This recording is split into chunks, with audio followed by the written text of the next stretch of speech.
ምዕራፍ 10 ኣብ ቂሳርያ ቆርኔሌዎስ ተባህለ ኣብቲ ኢጣልያዊ ጭፍራ ዝበሃል ክፍሊ ሰራዊት ሓለቓ ሚእቲ ዝኾነ ሰብ ነበረ።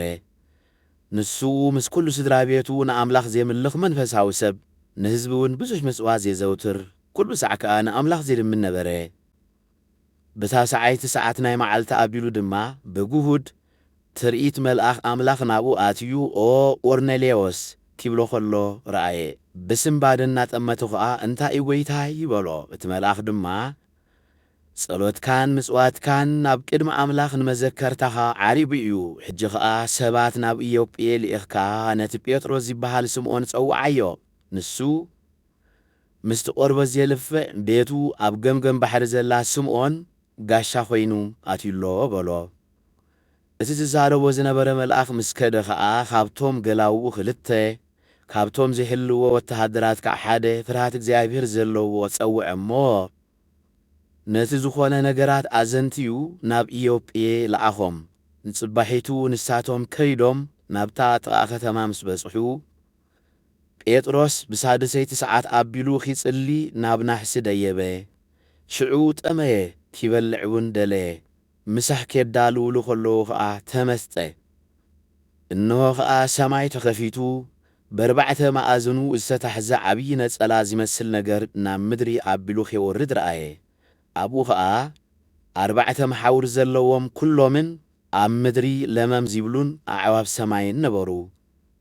ሽዑ ንጴጥሮስ ተንስእ ሓዲድካ ብላዕ ዚብል ድምፂ መጾ። ጴጥሮስ ግና ጐይታይ ፍጹም ኣይከውንን እዩ፣ ርኩስን ዘየፈንፍንን በሊዐ እኳ ኣይፈልጥን በለ። ካልኣይ ግዜ ድማ ነቲ ኣምላኽ ዘንጽሖ ንስኻ ርኩስ እዩ ኣይትበሎ ዚብል ድምፂ ከም ብሓድሽ መጾ። እዚ ነገር እዚ 3 ሰዕ ኾነ። ብኡብኡ ኸዓ እቲ ነጸላ ናብ ሰማይ ተወስደ። ጴጥሮስ ብዛዕባ እቲ ዝረኣዮ ራእይ እንታይ ኮን ይኸውን እናበለ ብሓሳቡ ኺጭነቕ ከሎ እንሆ እቶም ካብ ቆርኔሌዎስ ዝተልኣኩ ሰባት እንዳ ስምዖን ኣበ እዩ ኢሎም እናሓተቱ ኣብቲ ኣፍ ደገ ደው በሉ። ጸዊዖም ከዓ እቲ ጴጥሮስ ዝበሃል ስምዖን ጋሻ ኣብኡ እንተሎ ሓተቱ። ጴጥሮስ ከዓ በቲ ራእይ ከስተንትን ከሎ መንፈስ ቅዱስ እንሆ 3 ሰብኣይ ይደልዩኻ ኣለዉ፣ ኣነ እየ ልኢኸዮም እሞ ተንሲእካ ውረድ ከይተጠራጠርካ እውን ምስኣቶም ኪድ በሎ። ሽዑ ጴጥሮስ ናብቶም ሰባት ወሪዱ እንሆ እቲ እትደልይዎ ዘለኹም ሰብ ኣነ እየ፣ ስለምንታይ መጺእኩም በሎም። ንሳቶም ከዓ ቆርኔሌዎስ እቲ ሓለቓ ሚእቲ ብኹሉ ህዝቢ ኣይሁድ ዝተመስከረሉ ንኣምላኽ ዘየምልኽ ጻድቕ ሰብኣይ ናብ ቤቱ ኺጽዋዓካ ኻባኻ ድማ ቃል ኪሰምዕ ብቅዱስ መልኣኽ ተነጊርዎ ኣሎ በልዎ። ሽዑ ጴጥሮስ ኣብ ገዛ ተቐቢሉ ኣሕደሮም። ንጽባሒቱ ተንሲኡ ምስኣቶም ከደ። ካብ ኢዮጴ ኸዓ ገለ ቁሩብ ኣሕዋት ሰዓብዎ። ንጽባሒቱ ድማ ኣብ ቂሳርያ ኣተወ።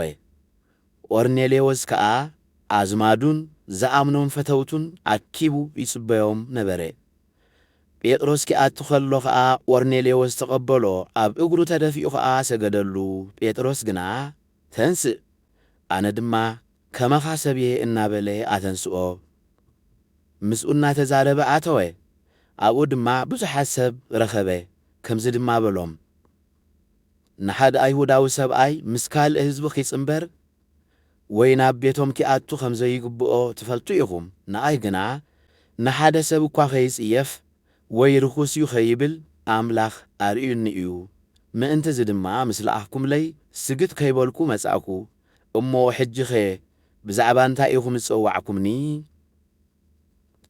ቆርኔሌዎስ ድማ ቅድሚ 4 መዓልቲ ከምዛ እዋን እዚኣ ብታ ሰዓይቲ ሰዓት ኣብ ገዛይ ይጽሊ ነበርኩ። እንሆ ኸዓ ዘንጸባረቕ ክዳን ዝተኸድነ ሰብኣይ ኣብ ቅድመይ ደው በለ። ቆርኔሌዎስ ጸሎትካ ተሰሚዑ ምጽዋትካ ድማ ኣብ ቅድሚ ኣምላኽ ዓሪጉ እዩ።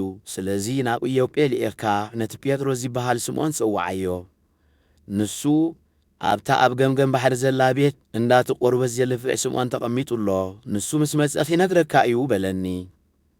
ሽዑ ኸዓ ብኡብኡ ናባኻ ለኣኽኩ።